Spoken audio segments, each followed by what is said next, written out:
नमो तस्स भगवतो अरहतो सम्मा सम्बुद्धस्स। बुद्ध और उनका धम्म बाबा साहेब डॉक्टर अम्बेडकर द्वारा रचित कालजयी पुस्तकों के इस रचना संसार में आपका स्वागत है। आप जानते हैं कि इस समय हम लोग बाबा साहेब डॉक्टर अम्बेडकर द्वारा मूल रूप से अंग्रेजी में रचित ग्रंथ द बुद्धा एंड हिज धम्मा, इसका ये हिंदी अनुवाद आप तक पहुंचा रहे हैं। और ये जो हिंदी अनुवाद है, ये हिंदी अनुवाद डॉक्टर भदंत आनंद कौशल्यायन जी का है। आइए इस कड़ी में आगे बढ़ते हैं और आपको ये भी बता देते हैं कि ये जो इस वक्त में हम आप तक बुद्ध और उनका धम्म से जो मार्गदर्शन पहुंचा रहे हैं, ये मार्गदर्शन चतुर्थ कांड का चौथा भाग है, बुद्ध और उनका धम्म इस ग्रंथ के। हमने पिछली कड़ी में ये देखा कि बाबा साहेब ने इसमें एक छोटा सा शीर्षक लिखे है, सद्धर्म संबंधी प्रवचन।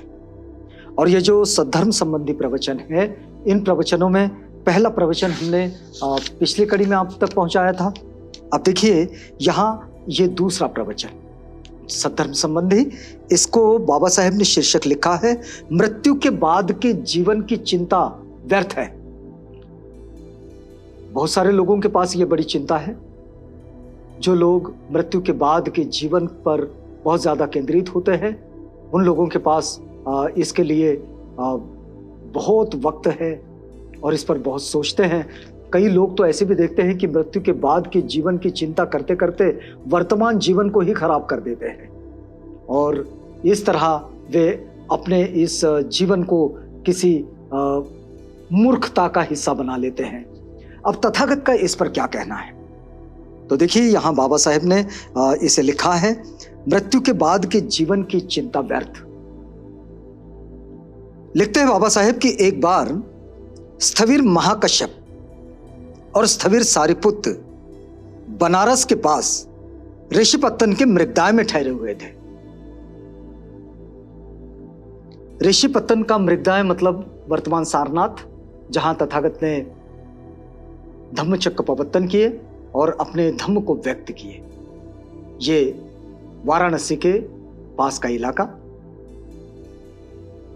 जहां स्थविर महाकश्यप और सारिपुत्र ये दोनों ऋषिपत्तन में ठहरे हुए थे। उस पूरे इलाके को ऋषिपत्तन कहा जाता था। तो यहां स्थविर सारिपुत्र शाम के समय ध्यानावस्था से उठकर स्थविर महाकश्यप के पास गए और एक और बैठ गए। सारिपुत्र स्थविर महाकश्यप के पास पहुंचे और इस प्रकार बैठे हुए सारिपुत्र ने स्थविर महाकश्यप से कहा कि काश्यप, क्या तथागत मरणांतर रहते हैं? देखिए ये बिल्कुल ये ही विषय हमने बुद्ध और उनका धम्म में अब से पहले तथागत ने इसका बड़ा अच्छा उत्तर दिया है, लेकिन यहां सारिपुत्र महाकश्यप जी से पूछ रहे हैं। तो इस प्रकार बैठे हुए सारिपुत्र ने स्थविर महाकश्यप से कहा कि काश्यप, क्या तथागत मरणांतर रहते हैं? तो भगवान बुद्ध ने यह व्याकृत नहीं किया कि तथागत मरणांतर रहते हैं। तो क्या तथागत मरणांतर नहीं रहते? तो महाकाश्यप कहते हैं, भगवान बुद्ध ने यह व्याकृत नहीं किया कि तथागत मरणांतर नहीं रहते हैं। अब देखिए दोनों बातें, सारिपुत्र महाकाश्यप जी से पूछे जा रहे हैं कि क्या तथागत ने इस बात पर कुछ बात कही है कि तथागत मृत्यु के पश्चात रहते हैं या नहीं, मृत्यु के अनंतर रहते भी है या नहीं। तो स्थविर महाकाश्यप कहते हैं कि नहीं, तथागत ने इस पर कुछ नहीं कहा। वो कहते हैं कि क्या तथागत मृत्यु के पश्चात रहते हैं? तो फिर स्थविर महाकाश्यप कहते हैं कि नहीं, तथागत ने इस पर कुछ नहीं किया, इसे व्याकृत नहीं किया। फिर सारिपुत्र पूछते हैं, तो क्या तथागत मरणांतर रहते भी है और नहीं भी रहते हैं? तो महाकाश्यप कहते हैं कि भगवान बुद्ध ने यह भी व्याकृत नहीं किया कि तथागत रहते भी है और नहीं भी रहते हैं। तो क्या तथागत मरणांतर नहीं भी रहते हैं और नहीं भी रहते हैं? सारिपुत्र का प्रश्न महास्थवीर काश्यप जी को, महाकाश्यप जी को। तो फिर महाकाश्यप कहते हैं कि भगवान बुद्ध ने यह भी व्याकृत नहीं किया कि तथागत मरणांतर नहीं रहते भी या फिर नहीं भी रहते, लेकिन तथागत ने यह व्याकृत क्यों नहीं किया? यह मूल प्रश्न है कि तथागत ने यह व्याकृत क्यों नहीं किया। तो यह एक ऐसा प्रश्न है जिसका उत्तर देने से मनुष्य का कुछ भी लाभ नहीं। इसका बहुत सामान्य सा उत्तर कि यह एक ऐसा प्रश्न है जिसका उत्तर पा लेने से मनुष्य का कोई भी लाभ नहीं।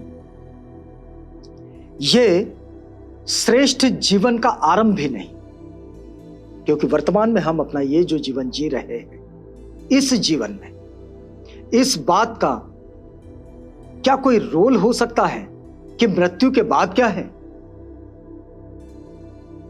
इसलिए जिसकी कोई भूमिका ही नहीं बनती, यानी कि जो श्रेष्ठ जीवन का कोई आरंभ ही नहीं है, उस प्रश्न का उत्तर देने से क्या फायदा?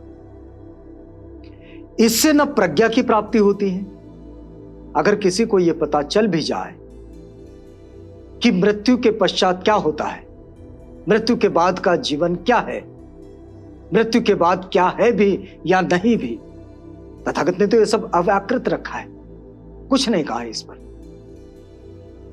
लेकिन यह अगर किसी को पता भी चल जाए तो ये जो हम जैसा व्यक्ति है, इसे अगर पता चल जाए तो इसकी प्रज्ञा का क्या विकास होगा?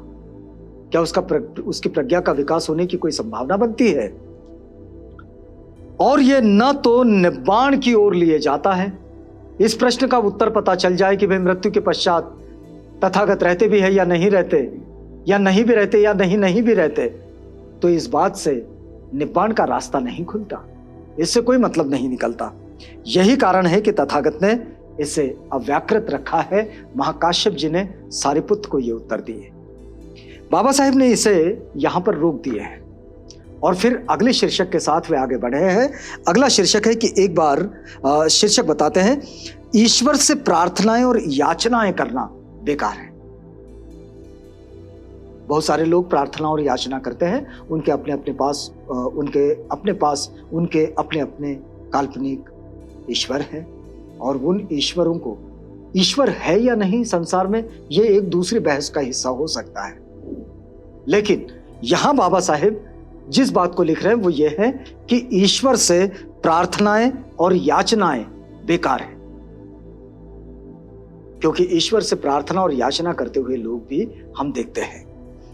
तो एक बार तथागत बुद्ध ने वासिष्ठ से बातचीत करते हुए कहा, क्या कहा कि यदि ये अचिरवती नदी किनारे तक लबालब भरी हो और एक आदमी जिसे नदी के दूसरे तट पर काम हो इसे पार करना चाहे, और वह किनारे पर खड़ा होकर दूसरे किनारे को पुकार लगाए कि हे उधर के किनारे इधर आ जाओ, हे उधर के किनारे इधर आ जाओ, तो हे वासिष्ठ, अब ये सोचो कि क्या उस आदमी के प्रार्थना करने से, याचना करने से, आशा लगाने से, स्तुति करने से वो दूसरा किनारा उधर से इधर चला आएगा? बड़ी सामान्य बात। तथागत उदाहरणों के द्वारा और उपमाओं के द्वारा अपनी चीजों को बहुत बेहतर तरीके से समझाते गए। अब यहां देखिए, वे समझा रहे हैं कि भाई कोई एक आदमी इस अचिरवती नदी के किनारे खड़ा है। वासिष्ठ से ये बातचीत है कि इस किनारे खड़ा है और उसे उस किनारे जाना है, तो इस किनारे खड़े होकर ये कहता रहे कि ए उधर के किनारे इधर आ जा, ए उधर के किनारे इधर आ जा, और इसके लिए वो उससे याचना करें, प्रार्थना करें, उस किनारे की बड़ी स्तुति करें, उससे आशा लगाए। तो क्या ऐसा हो सकता है कि वो किनारा उधर से इधर आ जाए? तो ठीक इसी तरह वासिष्ठ, तथागत कहते हैं ठीक इसी तरह वासिष्ठ, 3 वेदों के जानकार ब्राह्मण उन गुणों की अपेक्षा करके जो वास्तव में किसी को सच्चा ब्राह्मण बनाते हैं, उन दुर्गुणों का अभ्यास करते हैं जो किसी को भी अब्राह्मण बनाते हैं। ऐसी प्रार्थनाएं करते हैं कि हे इंद्र, हम तेरा आह्वान करते हैं, हे ब्रह्म हम तेरा आह्वान करते हैं, हे ईशान हम तेरा आह्वान करते हैं, हे प्रजापति हम तेरा आह्वान करते हैं, हे ब्रह्म हम तेरा आह्वान करते हैं। तो वासिष्ठ, ये निश्चित है कि ऐसा हो नहीं सकता। अपनी प्रार्थनाओं, अपनी याचनाओं, अपनी आशाओं, अपनी स्तुति के कारण ये सब अपनी मृत्यु के बाद ब्रह्म में लीन हो जाए, ऐसा निश्चय से नहीं हो सकता। तो निश्चित रूप से उस नदी के किनारे को, उस तरफ के किनारे को पाने के लिए या उस किनारे पर जाने के लिए नदी के प्रवाह को पार कर कर जाना पड़ेगा, तैर कर जाना होगा, उसमें छलांग लगानी होगी और उस संघर्ष के बाद ये किनारा छूटेगा, उस किनारे पर हम पहुंचेंगे।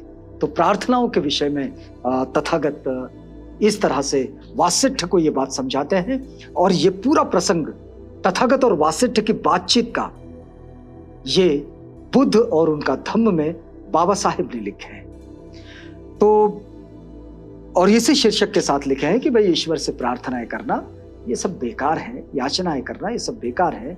इसका मतलब नहीं निकलेगा, हमें अपने जीवन में चाहे जो स्थिति बने उस स्थिति से पार जाने के लिए थोड़ा संघर्ष भी करना पड़ेगा।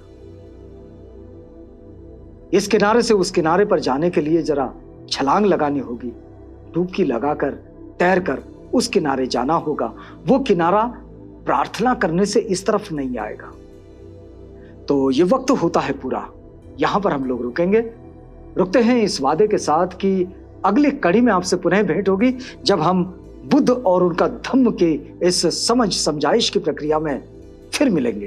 तो तब तक के लिए हमें इजाजत दीजिएगा।